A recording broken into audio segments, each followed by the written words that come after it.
Hey guys, so this is the second lesson that we're doing on functions, and this has to do with inverses. And I'm going to, because I'm running short on time, I'm going to jump to the part about the lesson that deals with actually writing an equation for an inverse. And so we said that there are two steps to writing the equation for an inverse, and it begins by switching the values of x and y. And so if I have a linear equation like we do in this example, y equals 2x minus 4, the first thing I'm going to do is switch x and y. So I'm just going to rewrite it as as x equals 2y minus 4. The second step is just to solve for y. And so make sure you're reversing your order of operations. I would then add 4 to both sides. That would leave me with x plus 4 is equal to 2y. And then I would divide both sides by 2. And I'd end up with y is equal to x plus 4 over 2. You could also, if you wanted to, rewrite this as x over 2 plus 4 halves, which is just 2. So either way is fine. And then the only other distinction that we need to make is we need to distinguish this original function, which we called y, from this function y, which is now our inverse. And the symbol we use is a familiar symbol. It's that -1, and it's written as a superscript. So it almost looks like a power, but in this context, it's not. And so some of the things that can be confusing with functions is that we use a lot of the same notation that we've used elsewhere in math to represent the something different. So you do have to pay attention to the context. Y to the -1 in this context means y inverse. It does not mean 1 over y. And so please make sure that that makes sense. And sometimes instead of seeing it as y, you might see this function as f of x is equal to 2x minus 4. And just remember that f of x and y are the same thing. And so then I would say that f inverse, oops, let me write that again. The way I would write the inverse then would be to say that f inverse of x is equal to, again, x plus 4 over 2. And if you think about it, go back to our original function f of x. If I think about my order of operations, I had this number x, I doubled it, and then I subtracted 4. So if I'm using the reverse order of operations, the first thing I would do would be to add 4 and then divide by 2. Okay, linear functions are easy, or they should be, because it's just basic algebra. We do have to be careful, though, when we're dealing with other types of functions, like power and root functions, specifically when we're dealing with even powers, because, like we saw earlier in the lesson, and I know I don't have a recording of that, let me just do it real fast. So if my original function is y equals x squared, you know that that graph looks like this. And if we reflect it over the line y equals x, remember that's all an inverse is it's just a reflection over the line y equals x, then the inverse then becomes this sideways parabola.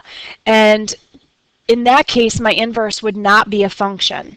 And so we do have to be very careful. All of the other power and root functions that we've dealt with, if you were to take the inverse is a function. The only one that isn't is our even powers, because it's a parabola, and when you flip a parabola on its side, it's not going to pass the vertical line test. So we're going to go through the same motions in terms of finding the equation. We start by flipping x and y and solving for y. And so in this case, if I take the square root of both sides, you do have to remember when you're solving an even power equation, you need to remember the plus or minus when you're solving. And so when I take the square root, obviously, of y squared, that's going to leave me with y. But just like before, I want to distinguish this y from the other one and make sure I refer to this as y inverse. And so if I were to graph this plus or minus symbol here is basically saying that y inverse is comprised of two functions, the positive square root of x and the negative square root of x. And so the positive square root of x would be this part of the graph, and the negative square root of x would be this part of the graph. And when both of them are graphed together, this is not a function. And so if I want the inverse to be a function, I have to do this thing called restricting the domain. And we saw a little bit of that last class. So in the examples, so this would be like example B, and this is example C. These are completely separate problems. They're not all meant to be the same. But sometimes you're going to see an equation where you're going to have y equals something, and then there's going to be a comma, and then there's going to be some inequality involving x. This inequality here is stating the domain. It's basically saying we've got this function y, it's equal to x squared, but all my x values are greater than or equal to 0. So I'm basically saying that in this case, my domain is positive. And remember, when I take the inverse of a function or of a relation, whatever was in my domain becomes the range of the inverse. And so basically, when I take the inverse, and I already know when I take the inverse of this, it's just going to be the square root of x. Since in this case, I'm only interested in a domain that is positive, that means that in the inverse, my range must be positive.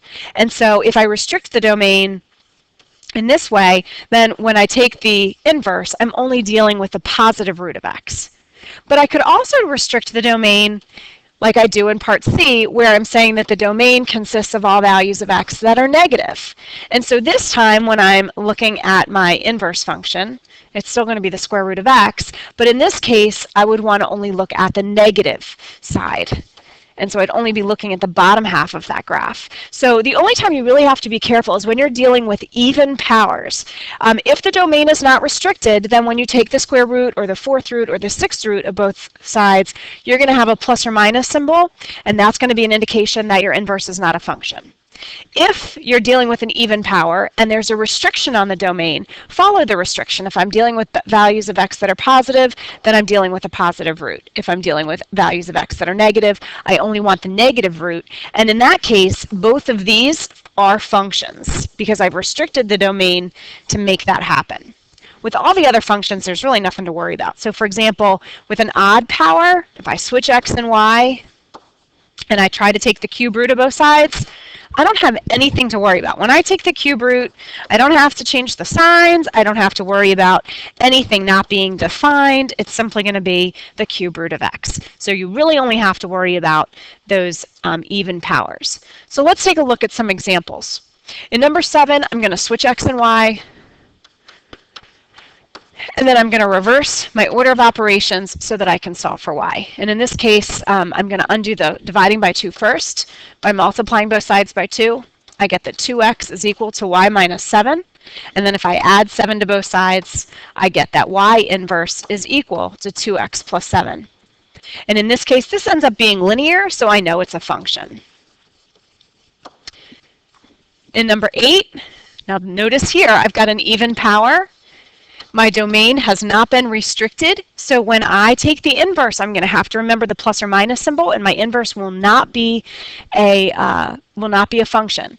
So if I switch, I've got x equals 2y squared minus 4. I'm going to add 4 to both sides, and then I'm going to divide both sides by 2. And I'm just going to leave it as a big fraction. That's not a big deal. So I have y squared is equal to x plus 4 over 2. I've got to remember, though, when I take the square root of both sides, because my domain is not restricted, I've got to include both roots. And so my final answer is going to be that y inverse is equal to plus or minus the square root, make sure it includes everything, x plus 4 over 2. And this is not a function. And if you think about it, if you were to graph this expression right here, it's going to look something like that. And when I reflect that over the line y equals x, it's going to look like this. And that is not a function. If we jump down, I'm going to jump down to number 11 for just a second, because number 11 is also an even power, but this time my domain is restricted. So if I graph this, even though you're looking at x to the 4th and you know it's probably going to be a parabola, because I've restricted the domain, I'm only talking about the right side of my parabola. I'm not talking about the whole thing. If I'm restricting the domain, I'm only talking to this side. So if I flip this thing over the line y equals x, I'm only dealing with that side of the parabola. So the inverse will be a function. So I'll finish this problem off and then I'll go back up to number 9. So if I flip x and y, I get that x is equal to 3y to the 4th. I'm going to divide both sides by 3. Make sure you do that before you take the root.